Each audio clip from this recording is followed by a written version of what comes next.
UAPs, unidentified anomalous phenomena.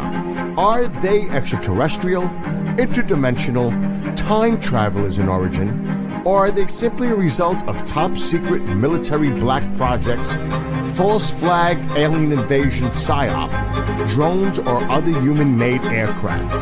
Join UFO historian Don Ecker, MUFON State Director for New York Chris Deperno, retired veteran pilot Commander Cobra, and well-esteemed host and researcher Martin Willis as they discuss the latest news and topics regarding UAPs with a no-holds-barred approach on UAP Crossfire.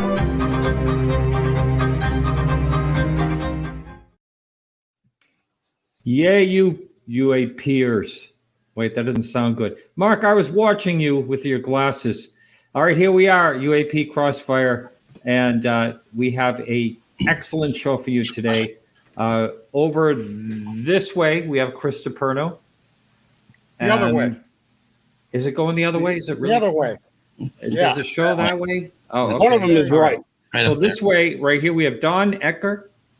And then we have special fill-in host, Marc Dantonio. And he's key to who we have this evening. We're joined by Darcy Weir, filmmaker. Yeah. Love the guy. Here he is. There he is. Darcy, welcome. Hey, how's it going, guys? Glad to be here. Good. Sorry I'm late to the party. We usually do this thing like how everybody's doing and all that. So we're going to include you this time in it, Darcy. We'll start with Chris. How's it going, Chris? Oh, it's going great. Sun has actually come out in Buffalo. Sunshine has discovered Buffalo, New York. Great day today. You only had to wear a hoodie. That's an improvement. It was good. It only discovered Buffalo because it forgot where it was. Wait till tomorrow. No, he's an astronomer. He knows. Ground zero for the eclipse. Buffalo is now known for the eclipse. Yeah. And Definitely right. Yeah. And snow. And just, Chris, I'm going to say something probably kind of silly, but is Buffalo named after the animal? Buffalo named after what? The buffalo animal. Buffalo.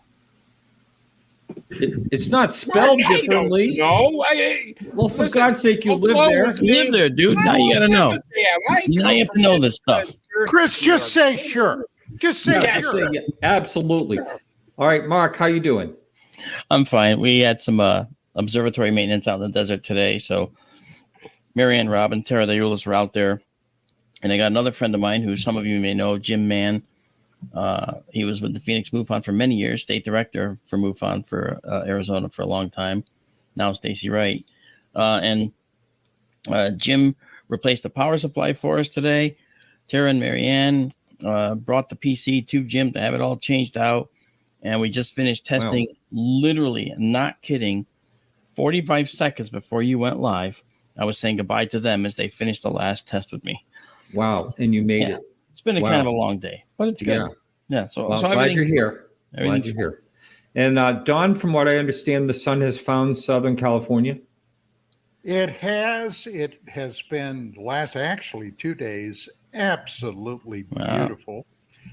We've had a long, cloudy winter with an excessive amount of rain, but it's much better now. Although today, I got to tell you, getting up, doing my usual routine, I stumble out to the kitchen, get myself my first cup of coffee, that magic elixir that makes the rest of the day go smoother, and turn on my cell phone. And I had a text from a friend of mine that a guy that I have known for years, who is actually a Macintosh legend, and he was a very prominent figure in the UFO field for years.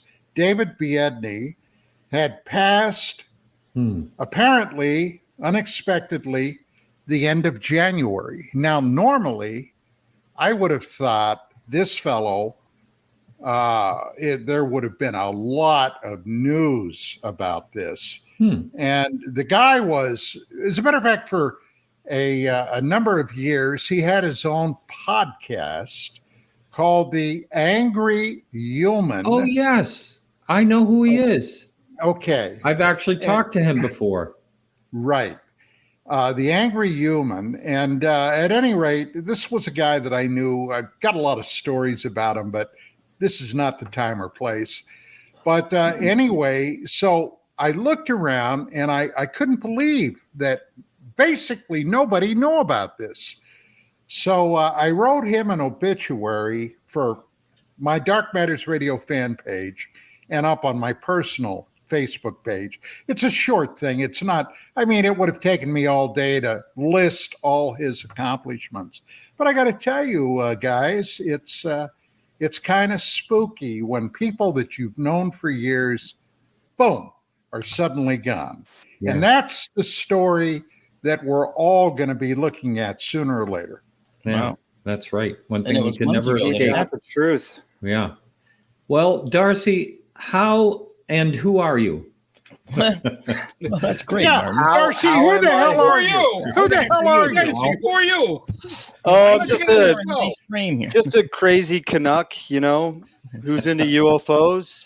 Guy, hey, he know what he's doing, eh? Do I sound retarded? No. I hope not. Anyways, so yeah, I've been researching UFOs for the better part of like a decade, and producing a youngster. Yeah, you could call me spring chicken, I guess, compared to you guys. But I'm, documentarian. I've been focusing on the UFO and UAP side of things in terms of filmmaking, and I actually featured Mark in my recent doc. That's right. Yeah, Transmedium. Yeah, which has Tim Gallaudet, Marc Dantonio, Chris Stiles, who covered the Shag Harbor incident. Who else we got in there? Louis Borges.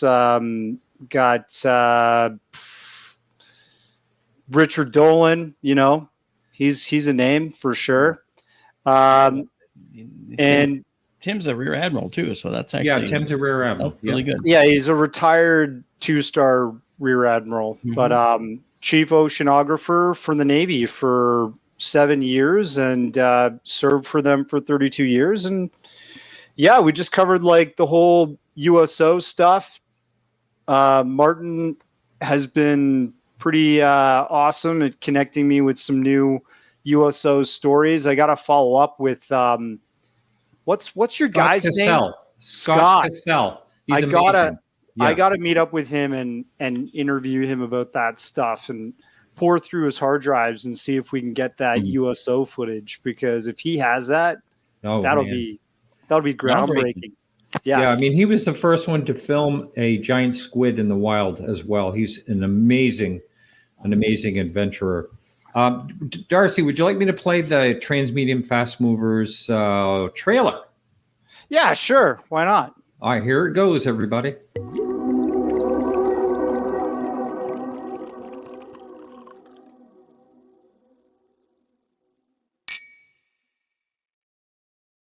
Darcy Weir is an independent researcher and filmmaker who has traveled around the world to study the UFO phenomenon. Back in August of 2020, under a shroud of secrecy, the UAP Task Force was clandestinely brought into existence within the shadows of the enigmatic U.S. Department of Defense. My questions regarding this phenomenon led me to American oceanographer and retired Rear Admiral Tim Gallaudet. How long did you serve for the Navy and work for NOAA? I served in the Navy for 32 years, and I then worked for NOAA after that for about 3.5 years. They're coming from somewhere.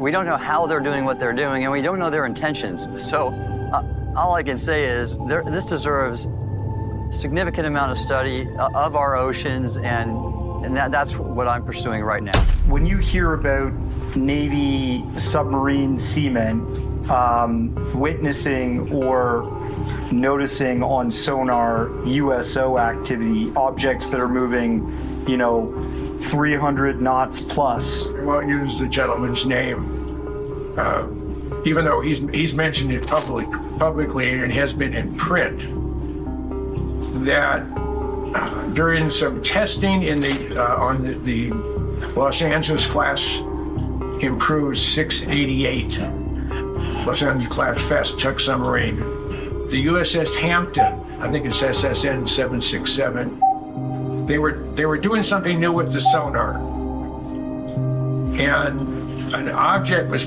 being picked up on sonar as a fast mover, and it went zipping by him. And the sonar operator said that went by us at in excess of 800 miles an hour. Now, I heard through the grapevine that you had a experience with what some people call a fast mover in the Navy. Can you? Yes, I can tell you about that. What are your thoughts on the USO situation? I mean, I film here nightly, and it's almost every night you catch something that you can't explain. Why do you think that the water is so important to these craft?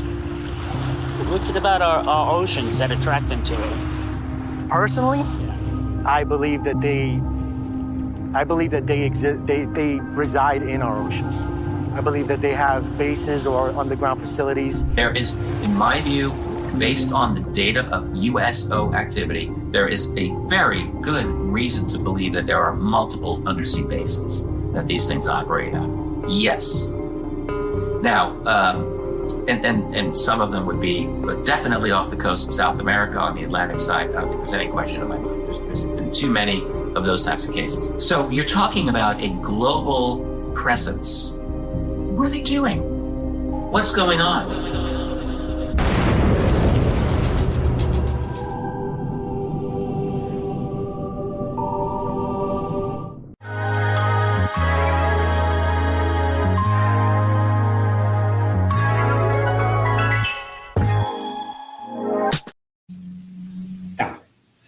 That was good. That was a great film. I watched that, Darcy. I saw it too.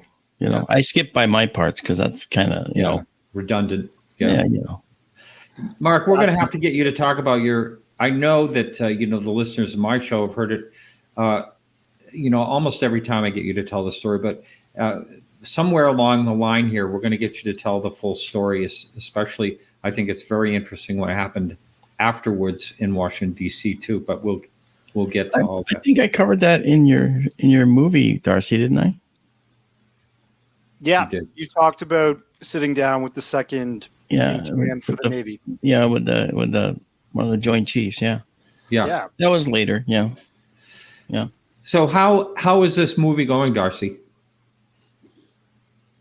It's good. People are reviewing it, saying they really appreciate this mishmash of stories and the testimony and trying to keep it as factual as possible when it comes to USOs. And I'm still working on this stuff. I'm just trying to wrap on a follow-up to this with more. Where is it available, Darcy? It's available on Amazon Prime and Apple TV right now. It will be more available as the year goes on. Also, Darcy, you're going to be a contact in the desert, aren't you? We are. Yeah, I'll be there too. Be a good time, man. Yeah. So, actually, when you showing it? When am I showing it? Sunday. People that want to come check out the film on the West Coast can come to Contact in the Desert, see it Sunday night at 6 p.m. And if they're in New York State or on the East Coast, they can come to Pine Bush, which I'm going to be there Saturday of the same weekend. So that's the 30th? That's May 30th, I think. And are you also, I can't remember, Darcy, are you also going to be in June 1st. Shag Harbor? June 1st. Sorry, it's June 1st. Yeah. Shag Harbor, are you going there? I'm going to UFO Expo in September. Yeah, and Chris Stiles is putting that on. Right. So that's where I knew I was going to see you somewhere, and that's where it will be. Yeah, I'm really looking forward to that. That's going to be great. So we get like, the whole continent, east to west. Yeah. I mean, Yeah, that I think that's cool. Shelburne, is it Shelburne or, yeah, Shelburne Harbor. It gets confused with Shag Harbor, that event. And it was a whole separate situation. Chris Stiles broke that apart, luckily, because everyone was, putting them both together. And yeah, that's in this movie in particular as well. So he recently released this book called Sweep Clear 5, and it's all Right. about. So when he was interviewing all of these witnesses to the Shag Harbor incident, he was finding testimony for a totally different incident that happened on the East Coast, but this was 7 years prior, so 1960. And he just kept digging, and he found out that this incident had many of the same factors: crash craft in the ocean, non-human biologics testimony, because the divers that went down into the ocean said they saw something in their report that didn't look human near the craft, and something that's like, what's that, Don? Dead? No, alive. And then when they came up from that diving mission, they ended up through a Canadian version of a Freedom of Information Act request. Chris found that ship, which was part of a NATO mission that went to recover this craft, they went on high alert and they declared DEFCON 1 when they came back. And in history, supposedly, we've never gone to DEFCON 1. That's but right. He actually has the logs from the captain's logs from that ship, and he published that in Sweep Clear 5. Darcy, wouldn't they have to have been fired upon to go to DEFCON 1? That's the mystery about it, right? Like it's just what happened between the divers going down and DEFCON 1 being declared. That's the real mystery. And a hostile act has to take place if you go to DEFCON 1. It would have to be. You just don't go to DEFCON 1 because you see something. Yeah, it would have to be. They have different layers. It has to be some kind of threat, right?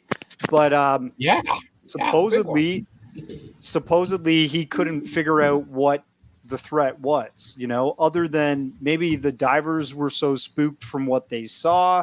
I don't know. So pretty interesting case. I'm looking forward to meeting Chris, and this whole how we talk about Men in Black? That's a pretty common phenomenon for experiencers of either UFOs or non-human intelligence, whichever has been witnessed. Well, in Canada, we have our own Men in Black. And I think my opinion is that Men in Black they're just agents from different 3-letter agencies. Like CIA you listen to John Callahan's testimony with the JAL Airlines incident with, that aircraft that was circling in the sky to evade UFOs. And that's right.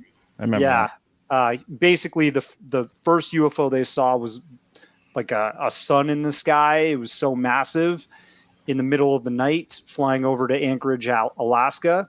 Right. And then it emitted to UFOs that were like beaming the cabin with green light. Pilots were losing their minds. This gets reported to the FAA. John Callahan gets those reports. He's really intrigued. He's following up, doing his investigations as you would, doing your due diligence.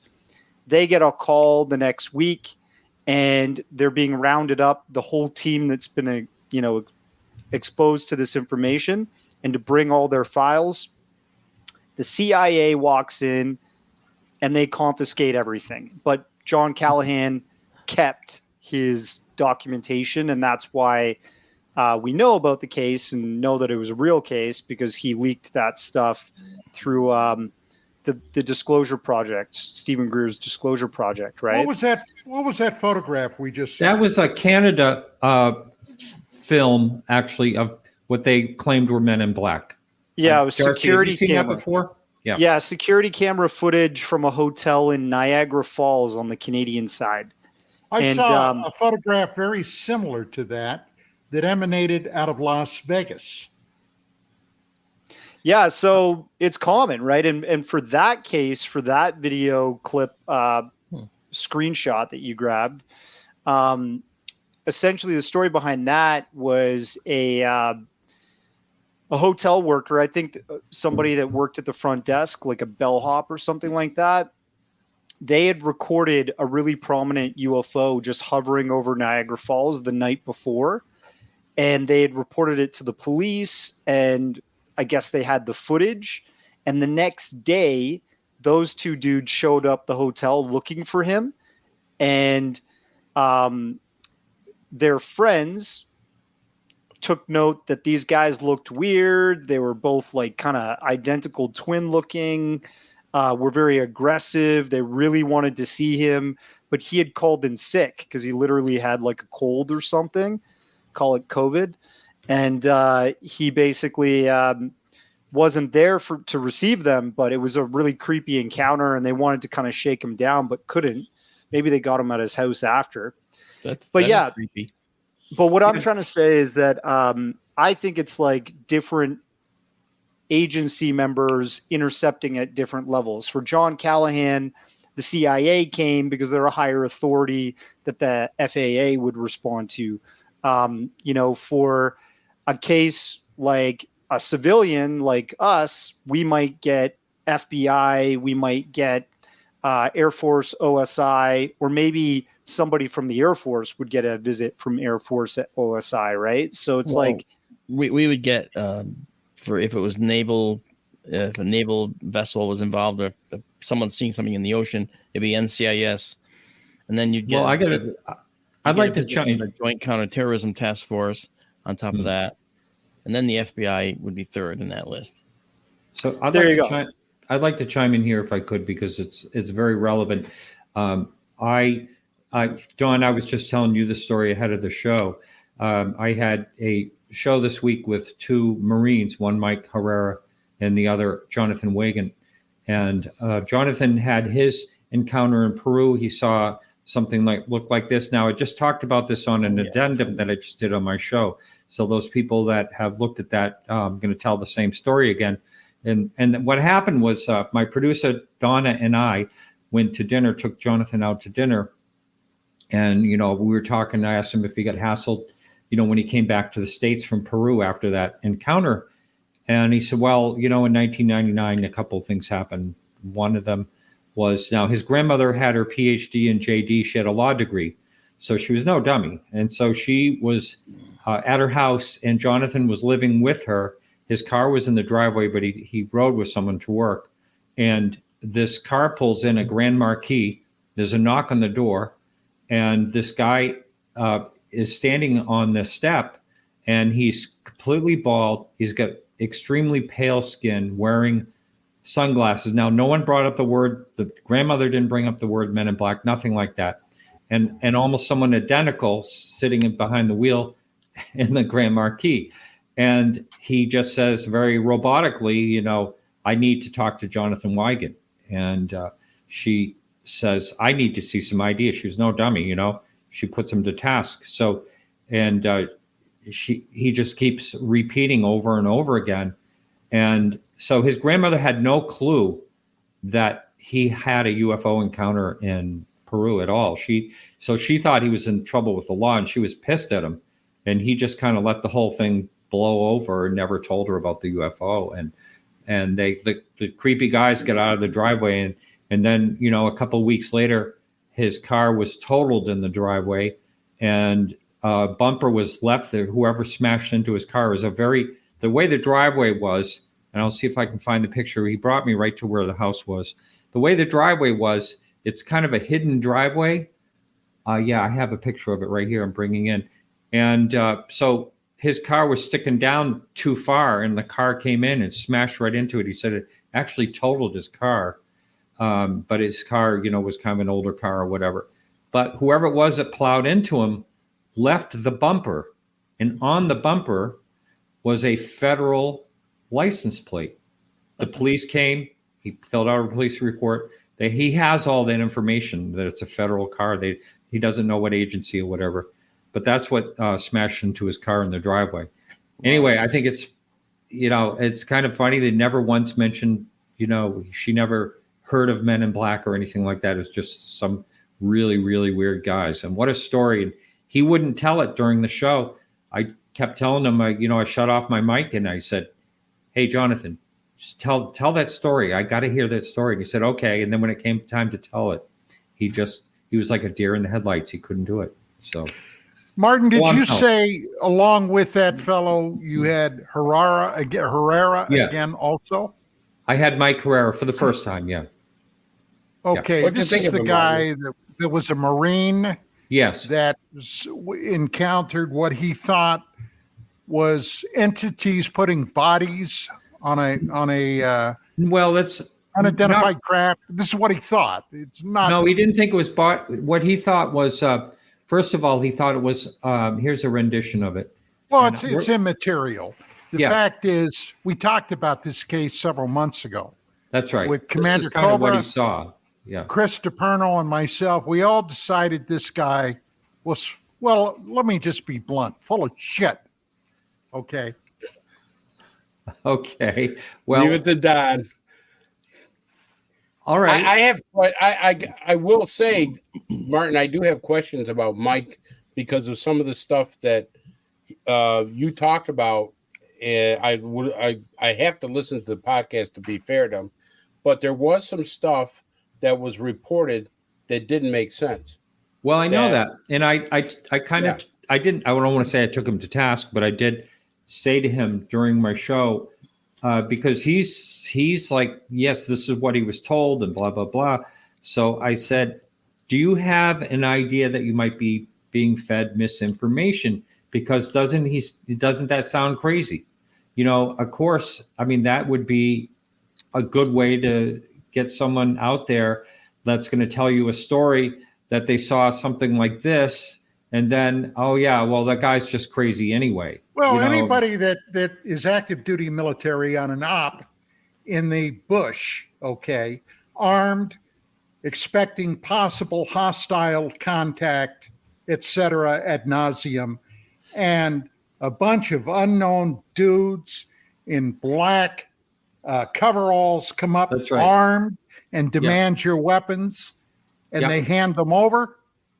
Well, they didn't hand them over. No, what they did is they slung them on their, but they had to sling them down, and then they never handed over their weapons. Yeah, they took the magazines out, Martin. That's right. They took the magazines out, threw them on the ground. You're right. Yep. This is what he told. Chris, does that sound feasible to you? Well, he said that the guns were aimed right at their head. Keep that in mind. I don't know if that would make a difference. I've had guns aimed at my head, Martin, and I didn't give up my weapon. Well, all right. Let me just say this. Okay. First of all, I'm not going to call him a liar, but I'm going to say I am suspicious of what he said, and I'll tell you the reasons why, Martin. And you can argue it, and I got to tell you, I got to listen to his whole thing.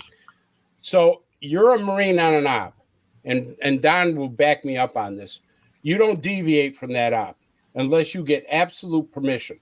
Okay, that's number one. His task was to secure a landing zone because they were bringing in stuff. You just don't go wandering off. No, that's not what that was. No, that's what he. No. Why don't you take a listen to it, and then you can decide more. Explain to me what the op was then. I don't know exactly what it was called, but what it was it was during the earthquake and all that, and there was some type of recovery that they were doing. Remember the tsunami that came as a result of I think the 2013 earthquake in Indonesia or something like that. Yeah, that's what it was. Right. Yeah. So they sent in some Marines to deal with that and help with the, citizens and protect the country and make sure there wasn't civil unrest and people killing each other and stuff. But from what I understand, with that, they had a specific operation. Marines don't go out and say, hey, we're going to create our own ops. They're given a mission and a task mission, and they're given instructions. Plus, from what I understand, there was a higher ranking person on the ground. So he takes a fire team and goes into the woods away from mission op, and he's got no comms. No NCO is going to take a fire team into correct me if I'm wrong, Don, because you've been in the heat, but you're not going to go into there without some kind of comms, because if you get in trouble like you just did, nobody gets on the radio and go, hey, we got problems here. You know what I mean? Exactly. So you're telling me that you heard that he didn't have any comms? That's what you played several months ago, Martin. You played a what the hell was it? A symposium or something where this guy was giving his story. Oh, it was the Greer UFO whistleblower symposium. Yeah. It was right there's your first problem. I know, but all right. Okay. This is really good crossfire stuff right here. Be that as it may, okay.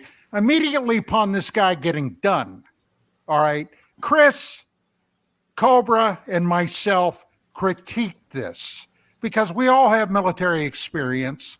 All right. Does this sound logical? Does that sound? Chris picked up on the fact that they didn't have any comms. Okay. According to what this guy said, first and foremost, bullshit. Okay. They would have comms. Secondly, okay. Welcome to Crossfire, Darcy. They're ready to get into it if it happens. To Crossfire, Mark. And they're confronted by unknown entities that have automatic weapons pointing at them. Okay. Now, what is a combat team going to do? Chances are somebody is going to go rock and roll on their ass, and they're going to have a firefight right there. All right. Now, what this guy was saying, and I'm thinking to myself, and I know Chris was, and I know Cobra was, there's something here that is smelling real bad from Denmark. All right.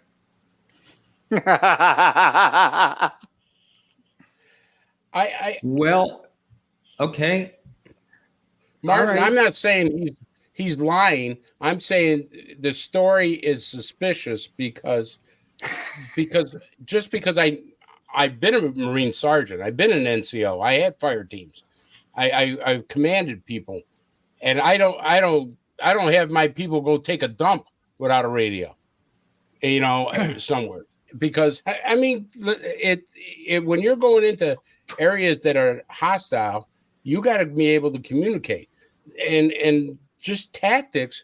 I mean, you put a guy out point. It's called a point, and the guy goes way out before that, and you have your fire team either in a diamond shape or some kind of shape that you're not going to get caught in that type of situation. All right, I'm going to text Mike right now and just ask him if there were no comms where he was. But let's continue I'm going to. We should get back to Darcy. Poor Darcy's hanging there. No, I'm happy to talk about this. I'm not 100% sure on Michael Herrera either. I don't want to disparage any former serviceman of the United States or any country. I think, what he was doing over there was a great thing for his country and for Indonesia. Yeah. But I get a little concerned when, I see this new whistleblower wave of people coming forward that make claims that are just completely unverifiable, right? And part of my job as a documentarian is to try and verify claims, to try and put facts and information to support visuals of UFOs or testimony of people that have witnessed them, that type of thing, right? Well, So, not to jump too far into the past, but we're in the same town, but a different street. I saw exactly the same thing happen in about 83, 84, when the Vietnam Wall went up in Washington, D.C. Now, when I came home from Vietnam in 1972, after getting out of the hospital, I was in for damn near 6 months, all right, after I was wounded. I came home. The first thing I encountered, I ran into a guy that I knew from high school that I had played football with, and he spit on me because I was just back from Vietnam. Now, I don't talk about that very much because it still gets me deep in my chest, but I know what those guys were coming back from. But after 83, 84, the wall goes up.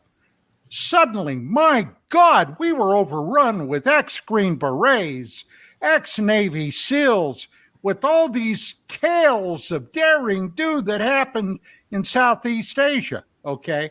It was bullshit. And all the vets I know that went through that will tell you, yeah, I saw that. And even today, 2024, you've got guys running around claiming they were SEALs or they were Delta Force or they were this or that. I wrote a paper on a guy in the UFO field. All right. I'm not going to mention his name now because I haven't had any contact with him for years, that told me on my radio show he was SOG. Do you know what SOG is? SOG. It stood for Studies and Observation Group. And this guy had just been busted for academic fraud, okay, claiming he had a PhD when he didn't. A UFO guy, very well known. And I thought to myself, well, hey, I'm a medically retired criminal investigator. This guy told me he was Special Forces, SOG. I'm going to check him out. So I made some contacts in the SF community, okay, here throughout the Western United States. They did a background on this guy. Nobody ever heard of him. Plus, he was too damned young to have even been in SF. So this is fraud that has always gone on. Okay? Oh, yeah. I'm sorry to get on a rant, but it pisses me off. Yeah, I mean, like, this is a really important point. Stolen valor has gone on for decades. And if it's not happening in the UFO field, it's happening, in politics. You've got people pretending they did service in the fucking Navy. And what was it George Bush Jr.? Used stolen valor? No, who was it? No. Bush. Okay, now a lot of things about Bush. All right, would I want to have dinner with him? No, I wouldn't. But on the other hand, the guy did serve. All right, he was in the Guard. All right, he was in the Air Guard. He did serve. Okay, but there was a Democratic senator up in, I believe it was Connecticut. What the hell was his name? No, not Joe Lieberman. No. This guy, I almost said Dick Durbin, but I don't think it was Durbin, that claimed he was in Vietnam during the war. The guy had not been in Vietnam. He was busted big time. That's right. And so even freaking U.S. senators are lying sacks of shit. Yeah, stolen valor is a thing. It's bullshit, and it should be called out. With Michael Herrera and some of these new whistleblowers, there's, people need to question everything they're saying. And, Jason Sands is new. I mentioned Sands before. Yeah, I got to ask him a few questions when he made his debut on the Twitter space a couple weekends ago. Look, this is something I've said before, and I'll say it again. Since David Grush came forward, which we can verify his background, he's the real deal. It has created a new wave of, I think, wannabe whistleblowers. And it's really dangerous because it's going to allow important ideas in ufology and the phenomenon to turn into a circus. And not to mention, this is a burgeoning age of brand new AI technology. Oh my God. Well, you know, one thing Not really done. One thing I don't know if any of you know is Mike Herrera did testify to the government, did testify to AARO for over 4 hours. So, I mean, he did go through that process. It's not like he's just out there willy-nilly talking But about isn't Kirkpatrick saying none of those guys ever showed up? No, Kirkpatrick said that they showed up, some of them. But the problem with that, Martin, is that anybody could show up to Arrow. Anybody could testify. Like, there's a guy that's been doing the whole MH370 UFO video beat for a little while named Ashton Forbes. He said he testified to Arrow. Do you know what I mean?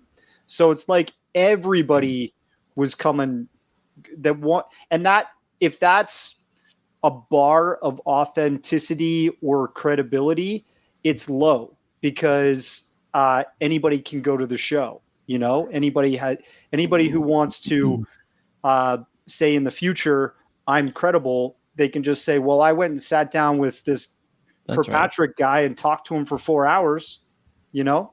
That's right. But Darcy, it's something to give them some credibility. They want to build their backstory. That's something to add to their legend. Well, I testified to Arrow. Well, he also testified to Congress. I don't know. I don't know. That's fine. I mean, I don't discount. I'm just saying that Arrow is not necessarily the bar that should be the most credible to hold somebody's story true. But I don't think Congress is the bar either with their cockamamie stories that you hear. I can't get this picture any bigger because we don't have a computer that can show this picture better. Come on. All right, I think we better drive, like with a cloth. We better get back on track here. So I'd like to, Darcy, can you give us a story behind this NASA video you sent Well, me? before you do, let me ask Darcy one question. No. Are you familiar with Santa Monica, offshore Santa Monica, Darcy? Yeah, of course. Okay. All right. That's something we should discuss a little bit further into the show. Yeah, for sure. All right. So Darcy, I have a question. A little backstory for the clip, if you would, Darcy. Okay, I'll introduce this clip. So this comes from a documentary I put together called Secret Space UFOs Fast Walkers, where I profile everything that happened after the Apollo missions ended. So late 70s to the mid 2000s, like 2009, 2010, because that's when the STS missions really finished. It's all space-based UFO sightings. And the reason why I like the NASA camera footage for space-based sightings, and Mark has looked at some of this stuff with his analysis on Proof Is Out There. We've talked about it actually in person. But some of this footage is important to understand because it's not a footage source that's tampered with. So if I'm submitting footage to YouTube, I could do anything with it. I could make it computer generated imagery. It could be 3D. I could get it onto a popular YouTube platform like, influencers page, like Third Phase of Moon. And they could say, what is this, guys? Is it real or whatever? And it becomes a famous UFO clip. But with NASA footage, it's being shot on space cameras that are being operated by a ground control source, a CATO operator. And they're usually in Houston. And they're usually coordinating with the astronauts that are either floating around on the shuttle or are on the ISS, the International Space Station, to discuss what's being recorded in the camera. And with this incident, it comes from STS-114, I think. I think it's STS-115. And STS-115 was rife with UFO sightings, basically. So you'll see this one that I go through the communication that seems to be very cryptic and almost like a code that the astronauts on the craft are speaking in, so that they can't say exactly what they're looking at. So I'll give you an example. Right now I'm looking at a ceramic white cup, but instead of saying I'm looking at a ceramic white UFO, I say, there's an object outside the window, and it's illuminating a white but definitely not rigid surface that seems to be definitely not a structure, but it is some kind of vessel outside of this window. And when you hear them speaking like this, it allows them in the future to debunk that they ever said they were tracking a UFO. And because they said it's definitely not, but they did say it was a white or this or that, you get some of the description of it, but you don't get exactly what it is. And I think NASA, in my opinion, Mark, has been tracking UFO activity with their space cameras for decades. I think that they speak in code to keep the public from ever having the truth on what they're capturing. And this case, which is like really strange, there's a clip that comes after it in my documentary. Stephen Piper, who's one of the astronauts that was on that mission, she did a press conference, a post-mission press conference interview. And guys like Chris Hadfield and all this stuff were on stage with her. And the audience was asking her about the mission. They couldn't even re-enter into the Earth's atmosphere when they wanted to land the shuttle from the 115 mission because a UFO blocked their pathway. That's how much UFO activity happened on this mission. And so you're going to watch this clip. You let me know what you think, but this is just the starting of it, the tip of the iceberg, so to speak. Go ahead. The best view we got was through the binoculars, and the best way I can describe it is there's some kind of reflective cloth or with a metallic-looking type of cloth of a structure that's definitely not rigid, or it's not a solid metal structure. It started over window 8, then quickly moved towards the nose of the orbiter, and we tracked it through windows 1, 2, 3, 4, and now it's out about window 5. It's moving away. Just pass off the nose again. Right now it's at about 12:30 and it's passing out in front of the vehicle. For Tally Ho, can you get a still imagery if you can, and any estimate on size or range? Digital downline? We do see that. Okay. That's looking out in front of the orbiter.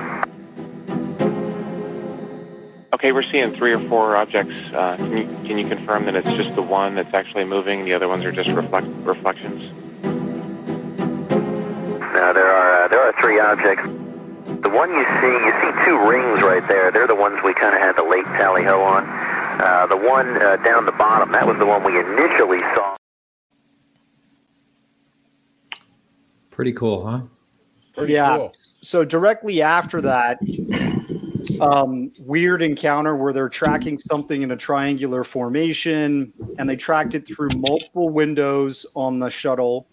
Actually, the second view, you'll notice, was actually coming from inside of the bay, because those shuttles used to have this opening. They would deploy satellites or parts for the parts for the ISS, different compartments if they were upgrading it, new solar panels, whatever. That was open, and you could see at the other end of the shuttle 2 other windows. And the camera that's being used to track that is usually a camera that actually sits exposed to space. So to like negative, minus whatever degrees that space is. And they're pretty robust cameras meant to withstand these harsh conditions. And it's actually being remotely operated to track a UFO. And then, like I said, after that mission, they had trouble re-entering. They had to scrub their re-entry because of a UFO blocking the way. You can find the article on space.com. It was a real thing. And Stephen Piper, that pilot, she fainted on stage when they talked to her about this incident. So something weird. She fainted? Yeah, there's a video of it. You can look up. What's her name is like really long. Well, that's all right. Maybe you can send it to me during break or whatever. Yeah. Darcy, I have a question for you. And I want to add too when you get done. Sure. Question I have for you is, first of all, I'm really fascinated with your work. I thought you'd done some great work. I'm looking at some of it. But I saw in your trailer that you had a photo of what I believe is a TR-3B coming out of the water. Is that correct? You're thinking of the new one with Mark. That's the triangle in your trailer, right? Yeah, in your Transmedium. Is that supposed to be a TR-3B? No, that's just supposed to be a triangular craft, because I was talking about a widely circulated intelligence document that was going around in 2019, in which, what was reported, apparently Bob McGuire saw the actual photo of this object. They scrambled an F-18 fighter jet to intercept an object coming out of the ocean. And the pilot took 3 photos. He took one of it just coming out of the ocean as he was going over top. And then it quickly rose out and went over top of him. And he took a photo from below, and you could see one bright circular light on each corner. But yeah, that documentary is talking about transmedium phenomenon. Only because that caught my eye, because you did a probably I dying to see it. A Secret Space UFOs: The Rise of the TR-3B. Yeah, I did do that too, which is just right. And I'm wondering, because from what I see in the description, it says that we reverse engineered the TR-3B is possibly a reverse engineered. So I'm wondering if some of these things that are USOs may be reverse engineered too. Totally. I mean, like there's no, like, look, if there's a possibility that we have ARVs, alien reproduction vehicles, do you believe that? I don't think there's enough evidence that we do have that. Everybody wants to believe everything we see in the sky is alien, but I think I think it's very possible that half of this stuff could be just deeply black, clandestine technology. Can I add something to what you were saying about? Yeah, just keep in mind we got about 3 minutes to break. Yep. Sure. With the loss of the Columbia, that was 2003. When they resumed flights on STS-114 in 2005. It was STS-115 that this happened. That was in 2006. I know. I'm getting there. there. But then on 114, what they started doing was surveys, and they were hyper conscious of the potential damage to the outside of the shuttle. So every time they were in orbit, they did a survey of the ship, and every single flake or anything, they would look at it and try to identify it and make sure it wasn't part of the shuttle. And with 115, they did the same thing. So it's important to keep in mind that the footage we're seeing can also be related to that activity, which was on every subsequent shuttle mission. You just don't get to see it because, it's mundane. What is that flake? Well, do you get any photos of it? Because we have to go with our engineers and make sure it isn't part of the shuttle. Because they don't have cameras to look around the front of the shuttle. They didn't have that.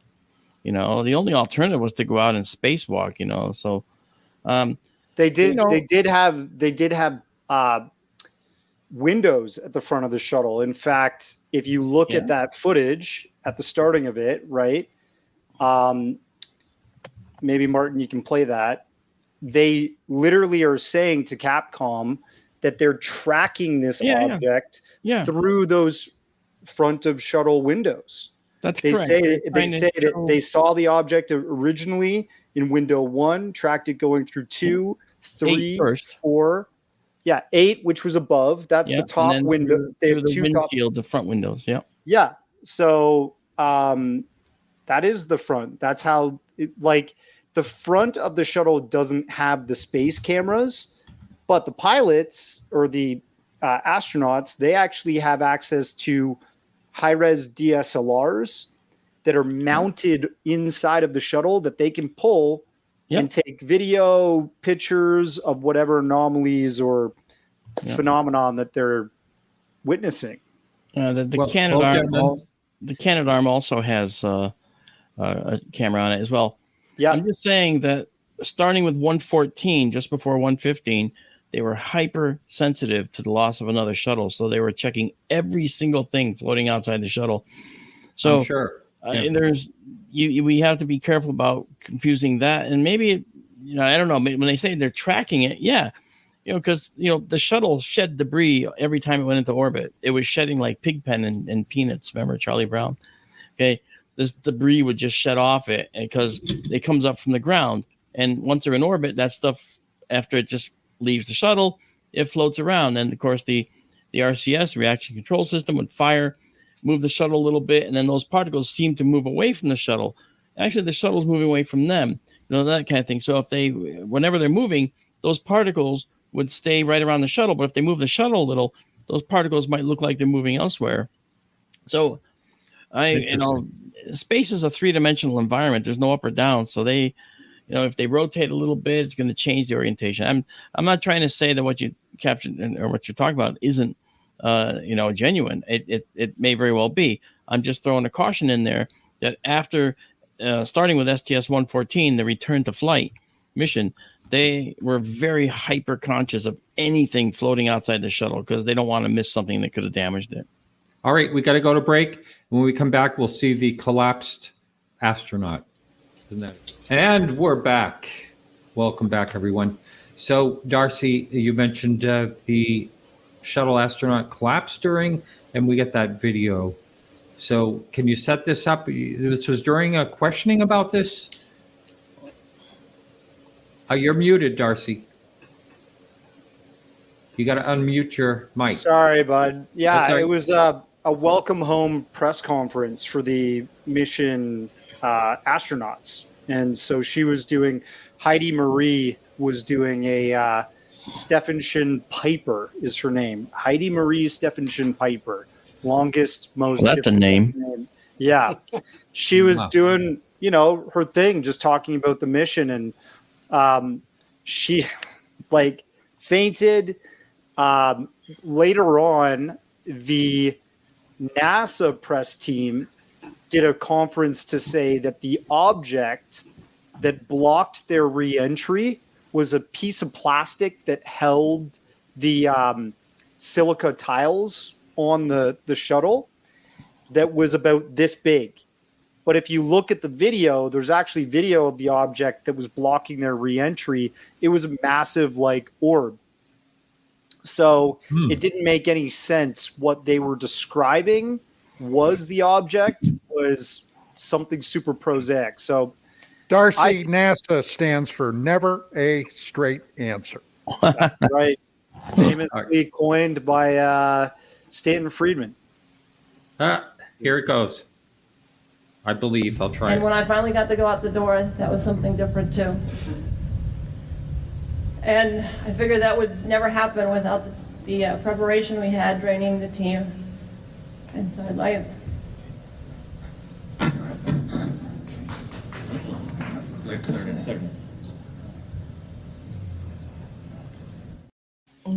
Looks like she let herself get dehydrated. But that's brutal to watch. Feel really bad for her. I mean, I imagine how much trauma, these people have when they're, I mean, they had just gotten out of the craft, or what was the situation, Darcy? Well, yeah, they were just landed on the ground, and it could be the fact that her body was reacclimating to Earth's gravity and her head wasn't getting all the blood it needed. But it certainly seems strange as soon as she talked about doing an EVA, basically getting out of the spacecraft and doing a extravehicular activity, she just spaced out, so to speak. And yeah, I saw that. It's pretty weird. And there's conspiracy theorists out there that believes that a lot of astronauts see this phenomenon, have witnessed it on their missions, and they are either scared or threatened never to talk about that stuff to the public.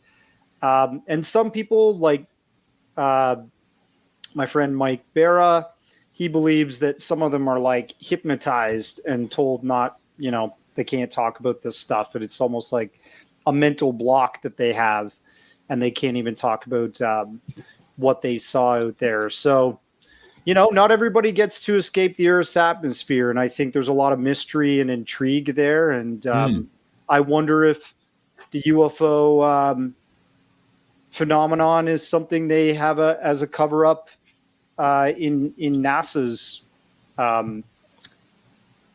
position, especially given what they've done over the past 2 years. They jumped on the debunker bandwagon. They called the Go Fast UFO video, an object only traveling no more than 40 miles per hour. I know, Mark, you did your own analysis. I found it going up like 175 miles an hour when I did my analysis, but I didn't know how far above the water it actually was. So I was basing it on the distance away from the water. So I think 40 is way too low, though. Yeah, I think it was just a way for them to debunk. But at the end of the day, what is flying in the middle of the oceans that is shaped like an orb or, disc shape that has no traditional flight surfaces and is in the middle of Navy testing grounds? Like Tim Gallaudet's testimony on that UAP video is that he saw it 2 years before it was leaked to the public when he was in that email. Yeah, in an email thread about it being a safety of flight risk, because they were seeing all of these types of objects flying in the same area off the coast of Virginia that Ryan Graves witnessed this cube within a sphere object, right? So I think NASA is like the new Condon report. It's just like a scientific authority that's come forward to slam dunk. There's nothing to see here. You know what, Darcy? I'd like to think that maybe NASA is just in over their head and they don't know what's out there. And if you think about the Navy, okay, and Tim Gallaudet would tell you this, the Navy, their task is to just observe and report now. They can't catch it. It's made no offensive gestures in any way. So they have to just observe and report because they can't catch it. They can't catch these things underwater. I don't think they ever could, because they travel in a way that's very, very, very different from our conventional travel. What do you think of Jack Sarfati, he reached out to me after watching some of the Transmedium doc and said that there have been Navy engagements with these that were aggressive from the USO side. All you have to do is ask him for some evidence. I mean, yeah, Well, I did. What Sarfati was Navy. I suppose Pardon? the video will show up tomorrow.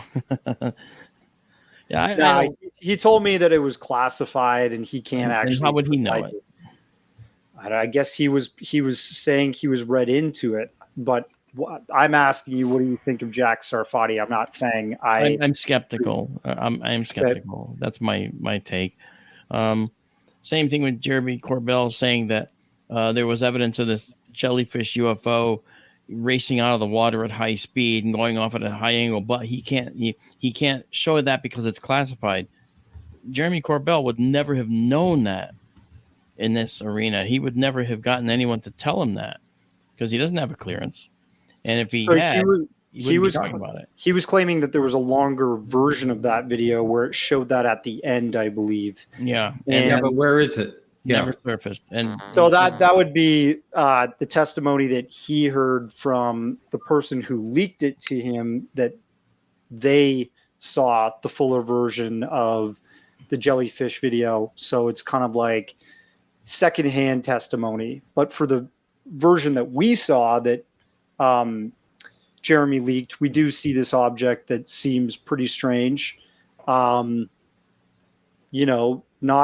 Not visible to the ground crews, not visible to the pilot, but visible in FLIR, which is a common UFO or UAP phenomenon, that they're almost like cloaked within the normal visual spectrum.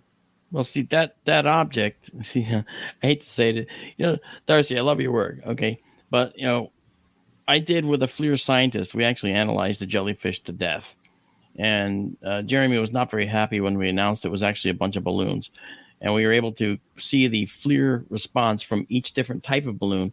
There were there were Mylar balloons at the top, latex in the center, and Mylar at the bottom. And the latex have a different type of reflection of infrared energy that the FLIR picked up. The balloon cluster was also at 1,800 feet. It's no mystery no one saw it from the ground. And that's the other thing. And there were buildings blocking a lot of the vantage points from the ground. So that's not the mystery. There was another guy that Jeremy doesn't talk about on that base who also said he saw it. He actually did see it. And he saw it disappear slowly into the distance till he couldn't see it anymore. It didn't do anything fancy or anything. And he basically thought he didn't know what it was. He figured it had to be some type of drone or balloons as well. So, we have to, I think, temper these things, especially when you hear stuff from Jeremy Corbell, and say we got to be careful. We got to be careful because it's not always the case. I don't know. I just think it's probably what David Mason, FLIR scientist, and I had deduced independently that these were a cluster of balloons. Did you ever speak with Dave Falch about that, who's also a FLIR scientist? I didn't speak with Dave Falch, but I did. Dave Mason is actually an inventor and technology creator. He's been on Skinwalker Ranch and devised technology for them. Martin knows him too. Yep. He's a really, really smart guy. And when we get on the phone, it's never less than 3 hours. Because he's got so much to say. We're always brainstorming about new ideas and new things to catch these things doing what we can't see now. The only reason I bring up Dave Falch, who's another FLIR scientist, he tends to have a differing opinion on that object. He seems to think it wasn't balloon because if you go to, actually you can go, Martin, I think you can go to your to YouTube. I can send you that link. I'll send it to you.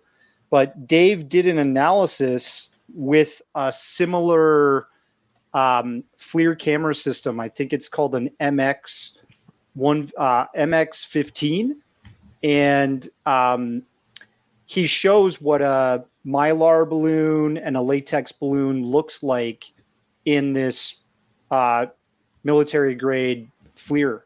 and he says the jellyfish doesn't seem to exhibit that. But yeah, I definitely want to see your analysis too. But Yeah. here's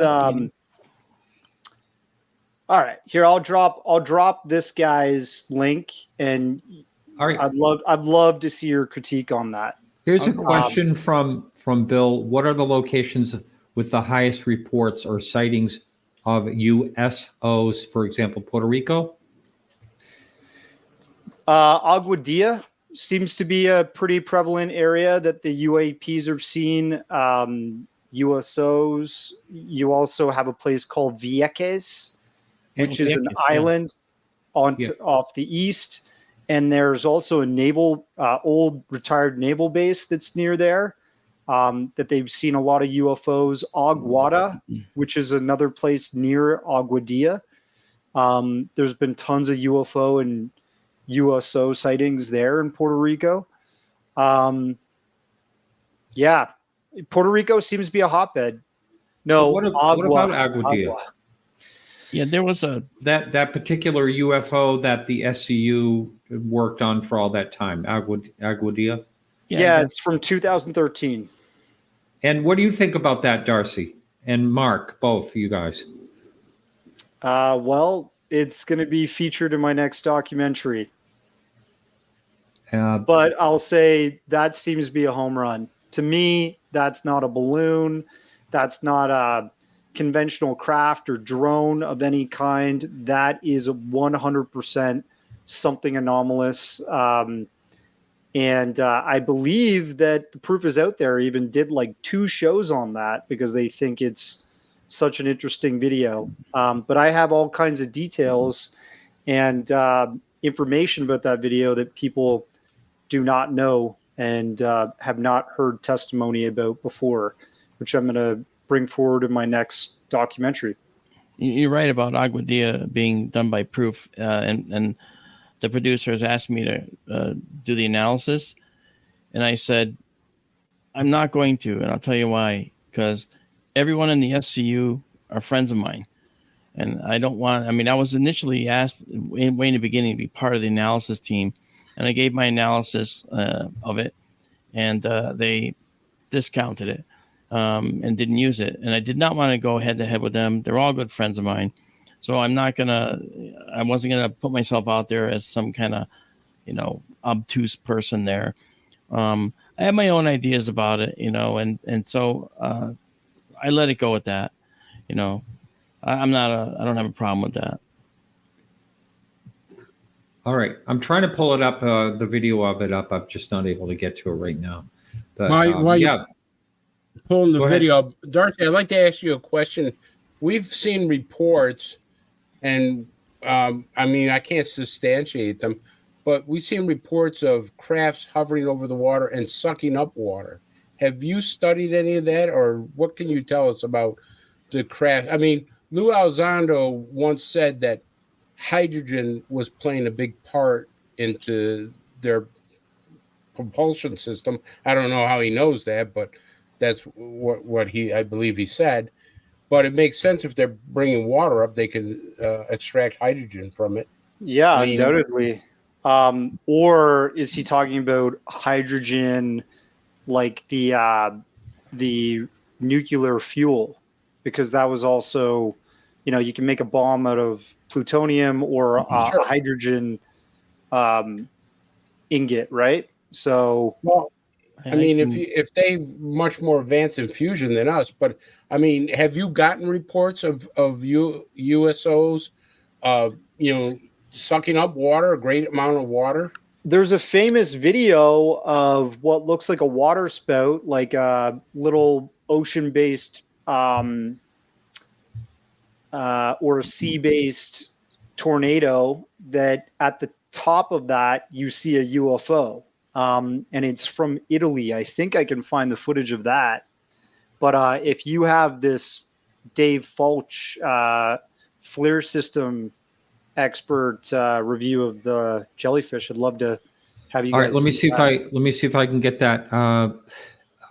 Okay, yes, it is ready.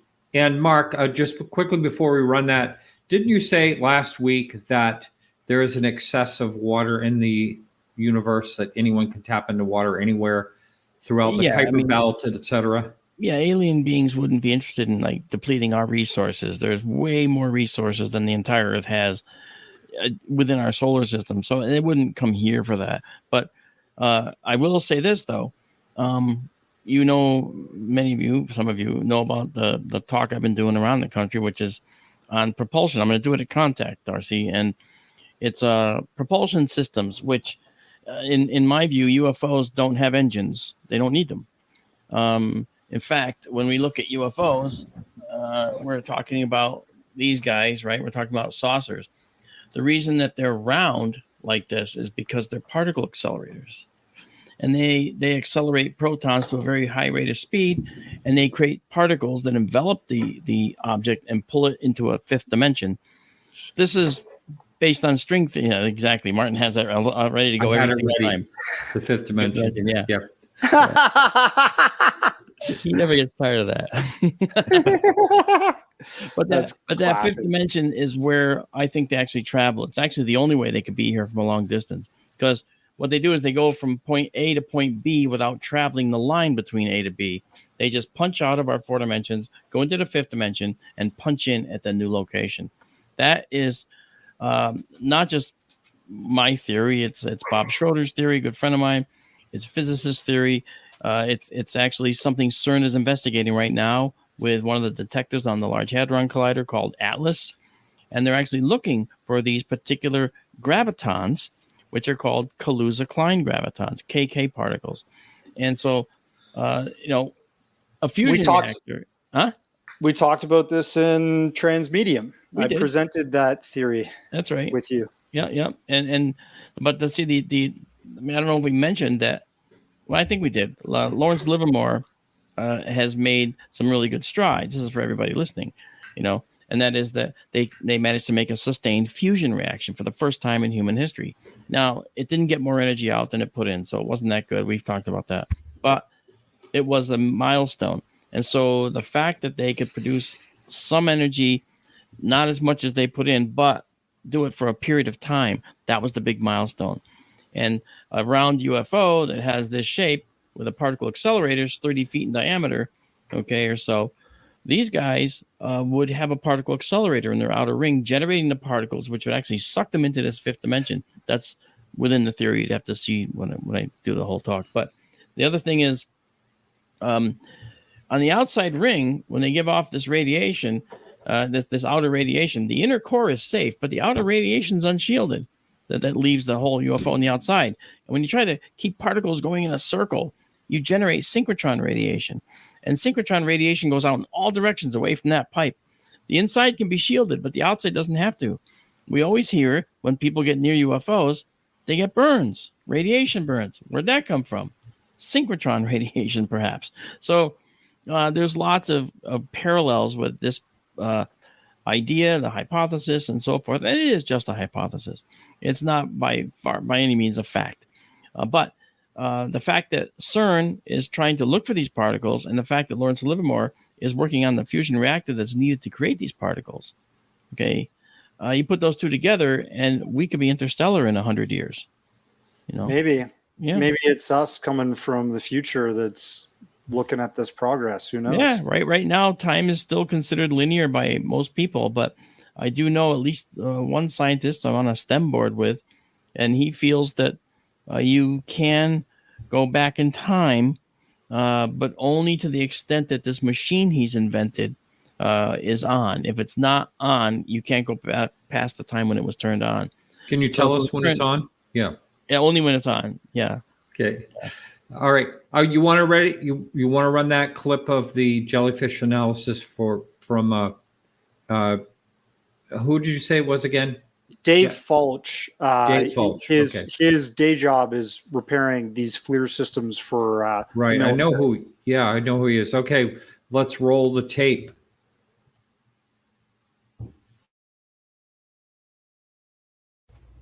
Hey, Dave Fulch here. Today we're going to be talking about the jellyfish UAP FLIR video. From the symbology, I can tell that this is a Westcam system. and the collective thought it's probably some version of an MX-20 mounted to an aerostat, which is tethered to the ground. Typically, the first thing people think is it must be some kind of dead bug or bird poop on the window. These windows are exposed to a lot of debris and get filthy for sure. However, the infrared optics see through this debris in the front window, and it's usually not an issue. Allow me to explain. There is a wide range of focusing for the infrared optics. When changing magnification, the focus lens is used to focus the scene at a particular focal length. Infrared focal lengths are set far beyond the focal length of the front window. Therefore, the infrared optics effectively see through any debris on the window.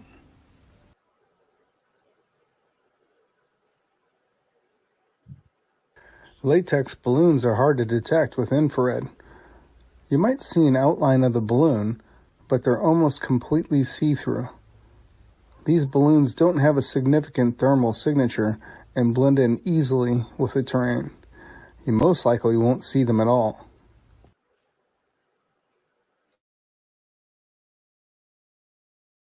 That's for you, Mark. Even when they're overlapped, you can barely see them. See?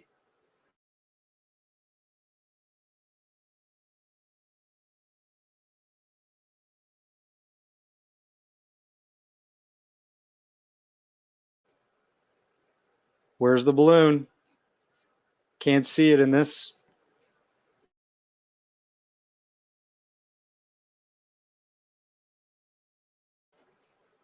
Barely visible. There's Mylar. Mylar balloons, or foil balloons, have a very low emissivity. Emissivity represents a material's ability to emit thermal radiation and is an optical property of matter.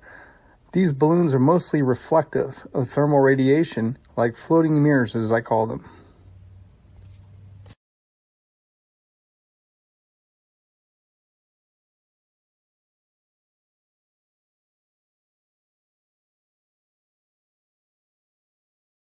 So that's a cluster of Mylar balloons. It just, you can't see through it, but it would emit all white.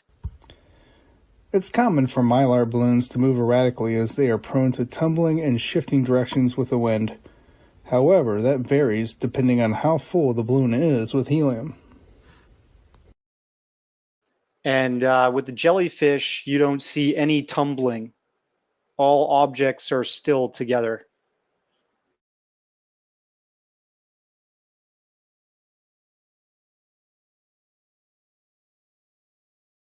Yeah, so just examples of the fact that this thing didn't seem to wobble. If it were a cluster of balloons, there was no tumbling in the wind, and it stayed on one axis while it was traveling through the air at apparently 1800. Sky lanterns have a distinct thermal signature. The heat that fills them is obvious, yet you can still see the paper in certain angles.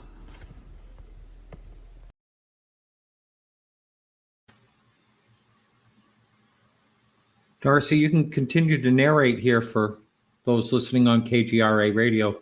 Oh, yeah. You can Sorry even about see that. the flame flickering inside and puffs of heat exiting the hole. Yeah, so he's just describing the visuals and thermal properties of what, like a Chinese lantern, what it would look like. It's obvious. You can see like paper reflections and stuff in this FLIR demonstration, but that's pretty close up. And if it's in a white hot mode, which the FLIR camera system seems to be in now, because everything around the object is white, then the object that's emitting heat shows up Drones black. are usually recognized by their movements and their propulsion.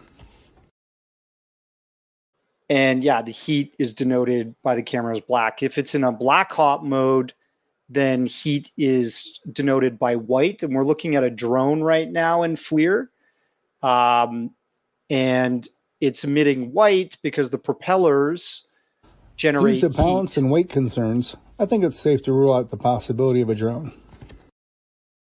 Yeah, and that's what a drone looks like. It obviously looks like an X in the sky. The Let's go jellyfish ahead and does take not. a look at this system.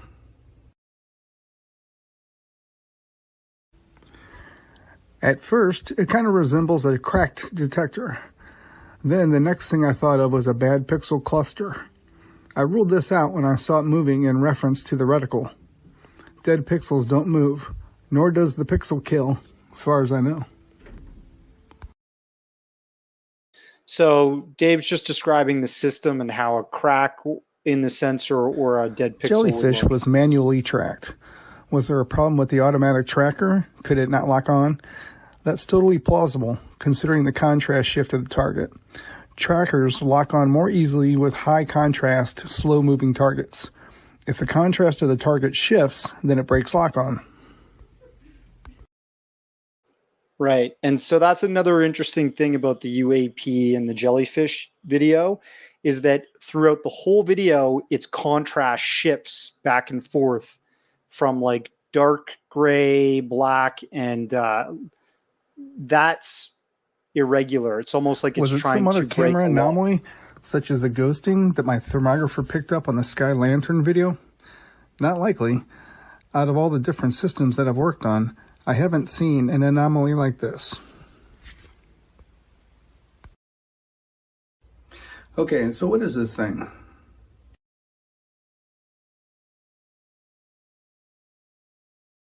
So now we're actually looking at the actual footage. Besides the where it lack went of movement in black. the XYZ axis, the auto gain level that the object does itself is intriguing. It's almost as if it's adapting or sampling. It doesn't seem to be directly reflecting the surrounding environment. Right. So as it shifts from black to almost translucent So, if I had to guess, gray, I would say this is an unknown black DARPA project that was tested with our current systems for research and development. and there you go. He's not saying it's alien. Thanks He's for watching saying my it's video. We'll see you next time.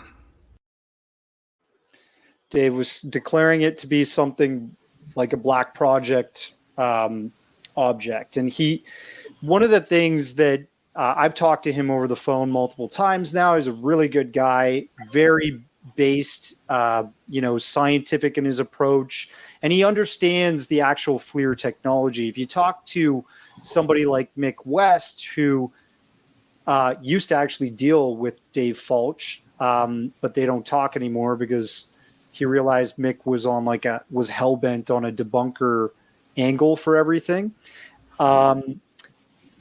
Mick West doesn't actually understand the camera systems that these UAPs are being caught on. For example, the Tic Tac. Dave Fulch understands that type of FLIR system that was caught on the F-18, right? Gun cam. So The AT FLIR Raytheon. yeah.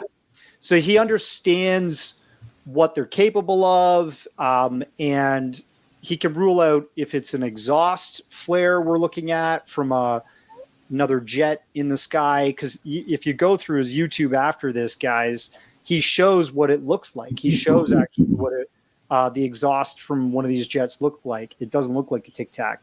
So I really like that he has this knowledge base that allows you to properly scrutinize this footage. That object, one of the really strange characteristics of UAP is that sometimes it knows it's being targeted, right? And when it's being targeted by FLIR systems like this, it throws off the tracking abilities. It throws off the, ability for the operator to see what's going on. And that's one of the strange things with the Agua Dia footage. This thing that was moving over the airport in Agua Dia seemed to be demonstrating almost like a knowledge that it was being tracked. And at the very end, where it duplicates and shoots off into the ocean, what is that other than some method to throw off its tracking from the observer, right? That's like the ultimate, It basically just says, okay, now there's two of me. Good luck following both of us. And some people might say that's a camera, like a sensor malfunction, or whatever, but it's not. I'm pretty sure sometimes these authentic UAPs have the ability to realize they're being tracked, and they do things to throw it off. And he says in the jellyfish video that it almost seems like it's using this auto gain feature to throw off its tracking signature in the FLIR camera system. I have to tell you, watching it change the color or the brightness, the tonality. I have a fleet of drones, and one of them I modified with a FLIR Tau core, and I have an infrared drone. I recreated Aguadilla, by the way, with my drone, just so you know. And I'm looking for that footage. I got to find it because I want to see it. Yeah, because it shows what happened when it was over the water. See, water is a blank gray slate to an infrared sensor. It can't see, and if the balloon is near that same temperature, the sensor doesn't know what's moving and what's water, so it trails. It makes a wake, and so the wake that's generated is artificial. I ran my truck up my driveway, and I'm going to go to the gain thing in a minute. I ran my truck up the driveway with my son driving before he had his license. It was only in the driveway, so it didn't matter. And he drove the truck up the driveway when I was up at 400 feet watching with the drone in infrared. And sure enough, it looked like a cab of a truck was a boat traveling up my driveway, leaving a wake behind it of just muddled and befuddled sensor responses. So it leaves this trail. So we've got to consider that maybe the infrared camera is doing that. I'm familiar with the Westcam systems, actually. But now as far as the gain thing, they're made in Canada. Yeah, as far as I'm actually not sure where that one was made. But where you look at they're all made in Canada, in Ontario. Okay. If you look at the gain thing, you have to consider what's in the background behind this jellyfish, because the sensor is automatically changing and normalizing to try and make sure that it represents the object that might be every object in the view. And so if a very, very hot object enters the view, they all change to lower the temperature so it's more normalized, and it makes a spectrum of values. That's changing moment to moment. So that explains in part, and this David Mason will tell you all about this, because you can see the values change dynamically based on the background that it's passing in front of. And but it's only passing over like buildings and the ground. Yeah. Which is not much of it's all basically the same to the sensors. So what he's saying is that it shouldn't be doing that. It should not be the sensor that's doing that. He's saying that the object is doing that. Yeah, that's where you guys must disagree. And I'm sure you guys should, I think you guys should talk about that, because this is a guy who knows these systems. He literally repairs and that's with Aguadilla. They did the same thing. They talked to, we got a guy that knows the system. It's probably him. Okay. But the fact is, I do believe that the sensor is auto normalizing the view. All my infrared systems do that. I have two, actually, not all. So I have two. But wouldn't it look the same if it was just a bunch of Mylar balloons to his examples of what a Mylar balloon would look like, tumbling and wavering within the wind? If it's a bunch of dangling balloons, I know, and it's going against the wind, you would see the same demonstrated physics in the sky as all the examples he's providing prior to the jellyfish video. It was going with the wind. It wasn't going against the wind. Okay, because the winds aloft at 1,800 feet are not the winds on the ground. And the winds at 1,800 are different from the winds at 2,500. So, but you would still see tumbling and all kinds of interactions aloft. No, actually, I'll tell you. Okay, one of the problems that I had was the fact that people would say that you should see tumbling. I've been investigating and done analysis of balloons for decades, and one of the things that I've discovered and bared out with experimentation is that once a balloon reaches a particular altitude and starts traveling with the wind, as far as the balloon is concerned, there's no forces acting on it. The string hanging down will hang straight down and not even move, not a bit. How do I know that? I've gone in hot air balloons.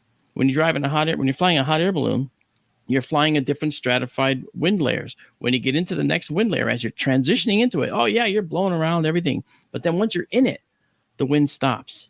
It's totally calm. You hear nothing. There's no wind passing by your ears.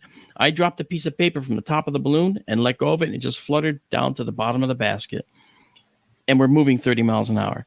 It's because the wind and the balloon and us are all moving at the same speed. The balloon doesn't know we're moving. But that's one single balloon, and your theory is that this is a pile of Mylar balloons? Is that what you're thinking it is? If it's one balloon or 1,000 balloons, once it's in the air column, they tend to stabilize out their motion because there's nothing acting on them at that point.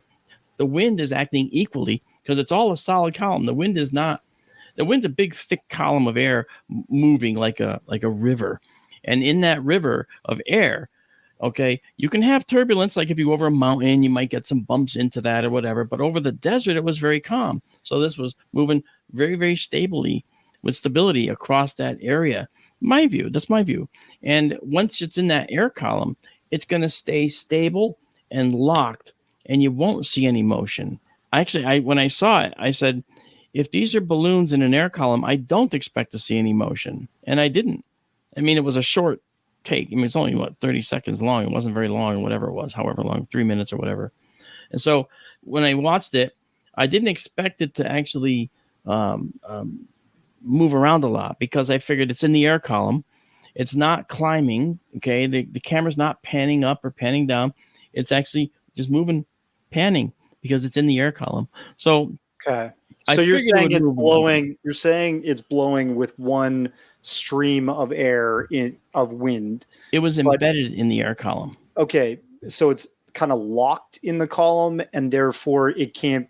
The other balloons that are part of this jumble can't be disturbed. You're saying they can be if something comes along like a breeze, a gust of wind from below and enters the airstream. Sure. Yeah. But while it's flying, okay, in an air column, a solid air column, it's like it's encased in a clear lucite. Okay, it's all moving at the same speed, so no forces are acting on those balloons to make them change direction or change positions relative to one another. That's how air columns work, and so that's the issue. It's the hot air balloon, phenomena. I mean, the hot air balloon exemplifies it. But it works with other balloons. It works with one single latex balloon in the sky. It works with a Mylar balloon. Okay, it works with a cluster of balloons. And I've seen clusters of balloons over the years that were released, and as they're going up, they're going woo, all over the place. But once they get into a stable air column, above ground effect, once they're in that air column, they start moving, they stabilize out, and then they just race across the landscape. It's kind of like the ISS in orbit. It's moving 17,500 miles an hour and has all these gossamer wings, solar panels sticking off of it. If it hit any air whatsoever, it would just rip to pieces, right? But it's in that vacuum right there. A balloon traveling through an air column, no forces are acting on it whatsoever, other than that one big pile of air pushing everything equally.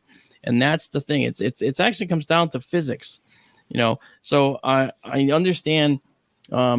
These look odd, but I think we have to temper the oddness with an understanding of how air columns work too, So when it comes to the jellyfish, I am still convinced it's balloons.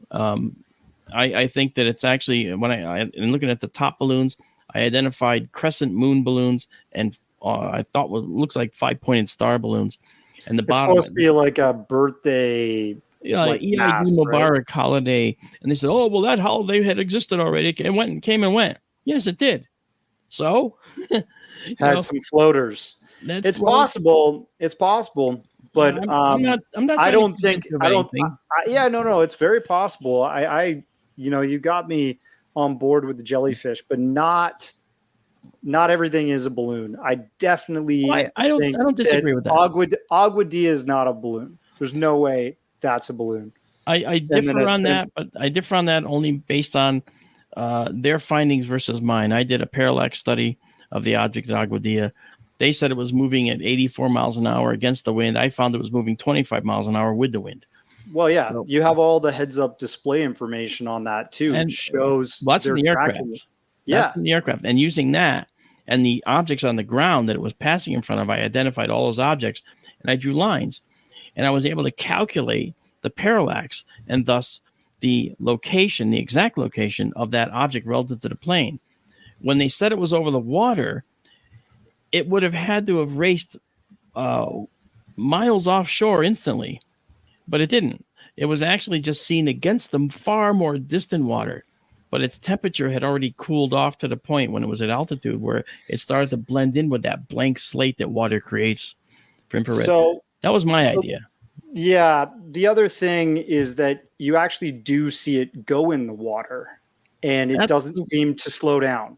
It does not seem to slow down. That's where your argument kind of doesn't work for me. No, that actually is for my argument. If it slowed down, I would be curious. That means something was slowing it down, but it's not.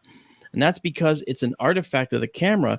It's a wake. It was still moving at the same speed. Water wasn't slowing it down because it never entered the water. The water was maybe perhaps a mile behind it. See, here's my thought. Okay. And it goes back to the experiment I did. I don't just talk out of the side of my face. I do experiments. And so in my experiment, I saw that my truck coming up the driveway left a wake behind the cab like it wasn't there. That's because the bed of my truck was near the same temperature as the driveway. Mm-hmm. The infrared sensor didn't know the difference, so it tried to construct what it was seeing, but it actually jumbles the pixels because it's in motion and leaves a wake, right? So when the balloon was seen against the water, it was probably near the temperature of the water, right? And therefore, that started getting jumbled. And it doesn't slow down because it's still in the air. It's just that the wake is being generated because the camera's only seeing thermal energy. It's not seeing the object.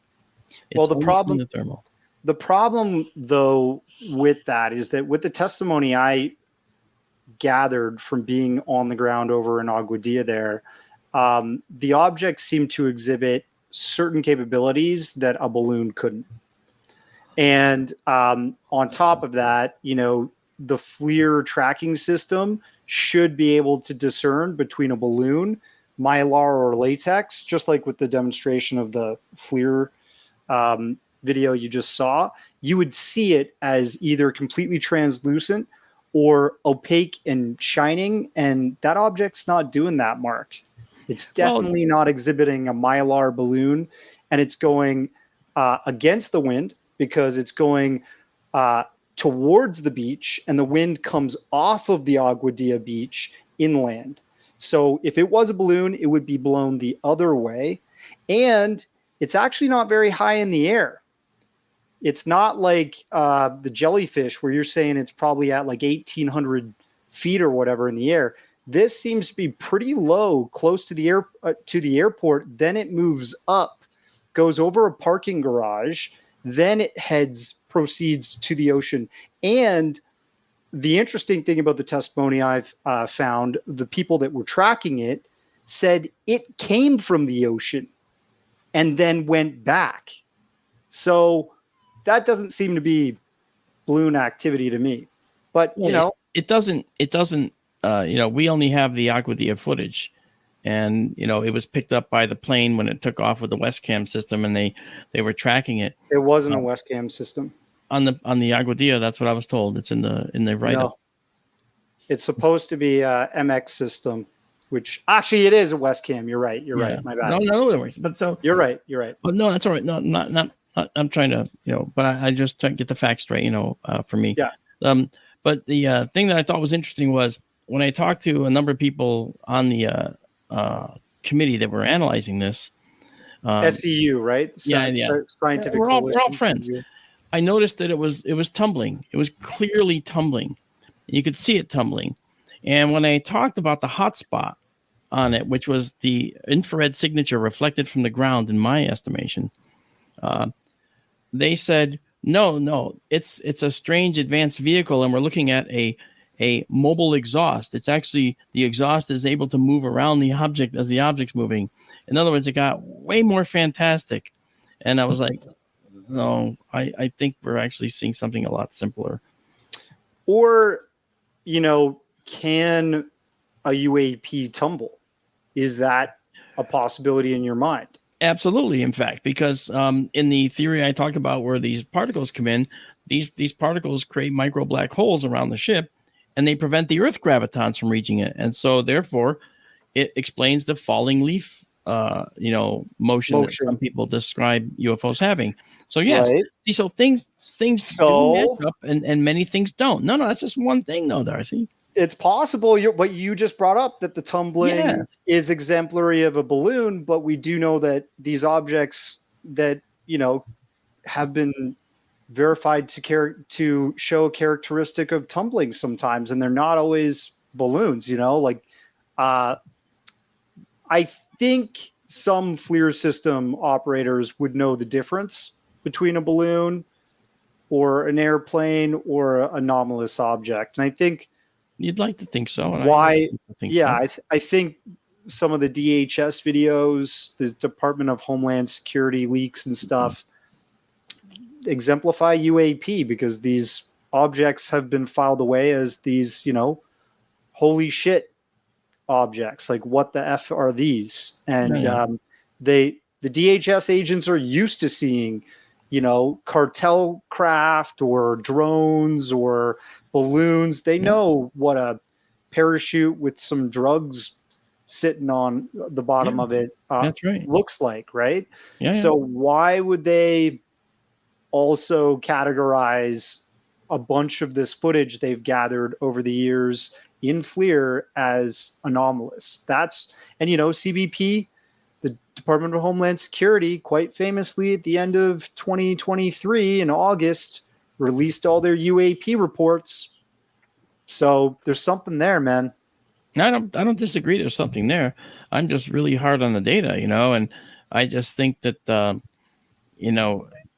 listening to the theories, yes, a UAP can tumble, but balloons tumble too when it's going into the air column. So if this thing's rising, I definitely saw it tumbling, and you could definitely see the difference between this thing, the whole floating leaf thing, and what I saw at Aguadilla was I was actually watching a object that was leaving a hot spot behind. It had a hot spot in the same place as it was tumbling, the same place. And so that's when some of the SCU guys said, well, that's the exhaust. Okay, but the exhaust means it's shooting toward the water. But I found it was traveling toward the water at 25 miles an hour. So there was a lot of conflicting data there. And I bowed out of the analysis because, again, they're my friends. And I was very happy to see them do an analysis of the stuff. We differed on our outcome. That's all. Yeah. And I'm not saying that I'm definitely the only one that's right. Of course, I'm not saying that. I'd love to know what the truth is. But I had a differing opinion. I think the interesting thing about some of these more interesting UAP videos, like the Aguadilla footage, is that it's longer. You see the Tic Tac footage, it's a few seconds. You see the Aguadilla footage, it's 4 minutes, right? Yeah. You see the rubber duck footage, it's 40 minutes long. So you get that too.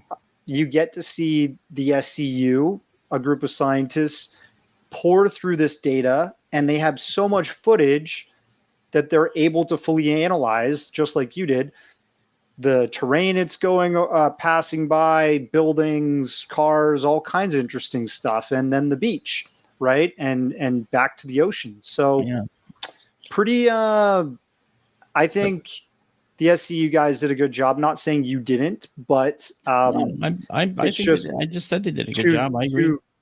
I think that the Aguadilla footage is very authentically UAP in my opinion, but maybe the jellyfish could be balloons. I don't know. We're talking rubber ducks and jellyfish. What was the deal with the rubber? I remember people talking about the rubber duck. Blind Frog Ranch, was that where the rubber duck footage came from? No, it was over Arizona. Blind Frog Ranch isn't where. Yeah. Okay. I got the rubber duck footage too. I did a preliminary look at it. I didn't actually come to a full conclusion on that. again, whatever was moving was something that was moving in an air column already, it seemed. So could it have been a pair of Mylar balloons? I don't know. Maybe. Okay, they weren't moving relative to each other. They did seem to move relative to each other. They actually rotated, but in a geosynchronous lock.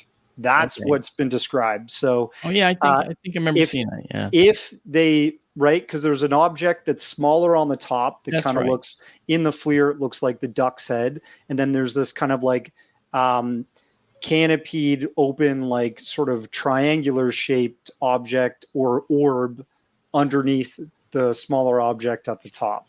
And so they seemed to go over the terrain, which was actually over Mexico at the time. But the craft had flown that was tracking it from Arizona. And this was, again, another Customs Border Patrol FLIR camera system. And it seems to be like slowly rotating in this like lock as it goes over the terrain. So I did notice that. Yeah. It doesn't seem to be tumbling like a typical balloon would be. Mick West said it was he said it was a balloon. And it's also reflecting white hot. So it didn't have any heat. It was, and it's going against the wind. So kind of strange. Like the speed of it had to be around 120 miles per hour at one point. If it was locked in this column, why would it be moving in this like geosynchronous kind of lock? It was really strange. Well, what was the speed of the craft that was capturing it? Because that's going to be added to its speed or subtracted to its speed. So we don't know what that.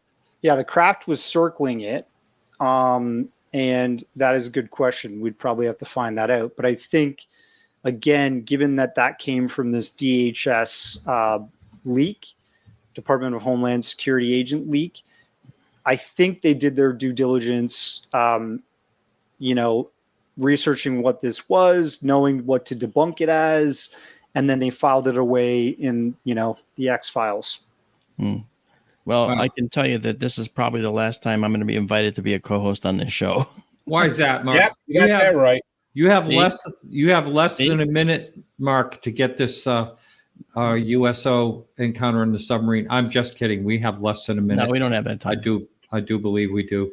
But so let's. But we'll catch that next time. And Mark, you're always invited back. We love you here. So. No, Chris doesn't. He doesn't want me here. So. Yeah, he was texting me. Yeah. But anyway, this is what Crossfire is all about. We can disagree. Well, we were crossfiring with you in the way there. It's like Darcy and me. And Darcy and I are really good friends. So it's not like, Yeah, we're cool. I appreciate this conversation. This is healthy conversation about That's UAP. Right. Yep, that's right. So we'll be back next week. We plan to be. I think Commander's going to be joining us back then. Darcy, thanks so much. And where can someone quickly find your website? It's occult, OCCULT journeys.com. And you can just see all my film catalog there. Yeah. Thanks, guys. All right. Nice to meet you, Don, Chris. Good to see you. All right. Darcy, good night, Darcy. Great work. See you in a few weeks, Darcy. Thanks, guys. Yeah, see you in a few. Contact. All right. Good night, you all. We'll see you next week.